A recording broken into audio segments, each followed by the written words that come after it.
ഇന്ന് നമുക്ക് 4 മണിക്ക് കഴിക്കാൻ പറ്റിയ നല്ലൊരു 4 മണി പലഹാരം ഉണ്ടാക്കി നോക്കിയാലോ? സേമിയ ഉപ്പുമാവ് എല്ലാവരും കേട്ടിട്ടുണ്ടാവും അല്ലേ? എന്നാൽ നമുക്ക് ഇന്ന് ഒന്ന് ട്രൈ ചെയ്ത് നോക്കിയാലോ? അതിനായി 1/2 കിലോ സേമിയ എടുത്തിട്ടുണ്ട്. അത് നമ്മൾ 2 ടേബിൾ സ്പൂൺ നെയ്യിൽ വറുത്ത് വെച്ചിരിക്കുന്നതാണിത്. പിന്നെ നമ്മൾ ചട്ടി വെച്ച് അതിലേക്ക് 2 ടേബിൾ സ്പൂൺ സൺഫ്ലവർ ഓയിലും 2 ടേബിൾ സ്പൂൺ നെയ്യും ഒഴിച്ചു കൊടുത്തു.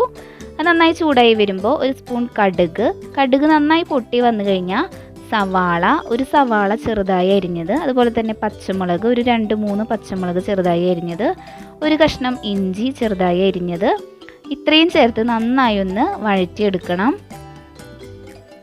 പിന്നെ നമ്മളൊരു 2 തണ്ട് കറിവേപ്പില ചേർക്കുന്നുണ്ട്.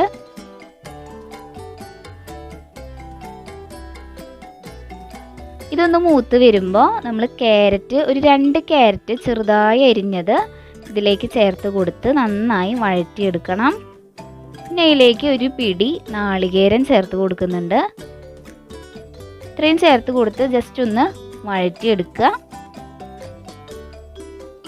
പിന്നെ അതിലേക്ക് ഒന്ന് വഴറ്റി വന്നു കഴിഞ്ഞാൽ ഒരു 1.5 ഗ്ലാസ്, വലിയ ഗ്ലാസ്സിൽ 1.5 ഗ്ലാസ് വെള്ളം ചേർത്ത് കൊടുക്കുക.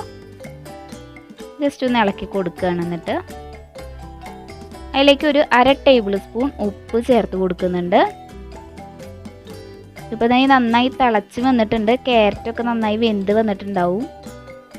അപ്പോൾ നമ്മൾ ഈ വറുത്ത് വെച്ചിരിക്കുന്ന സേമിയ തിളച്ച് വരുമ്പോൾ അതിലേക്ക് ചേർത്ത് കൊടുക്കുകയാണ്. എന്നിട്ട് നന്നായി ഒന്ന് മിക്സ് ചെയ്ത് കൊടുക്കുക. ഒരു 2-3 മിനിറ്റ് അതിൽ കിടന്നൊന്ന് വെന്ത് വരണം. അപ്പോൾ നമ്മുടെ സേമിയ ഉപ്പുമാ റെഡി ആയിട്ടുണ്ട്. 4 മണിക്കൊക്കെ കഴിക്കാൻ പറ്റിയ നല്ലൊരു ഡിഷാണിത്. നമുക്ക് പെട്ടെന്ന് തന്നെ ഉണ്ടാക്കിയെടുക്കാൻ പറ്റുകയും ചെയ്യും. അപ്പോൾ എല്ലാവരും വീട്ടിൽ ട്രൈ ചെയ്ത് നോക്കണം കേട്ടോ.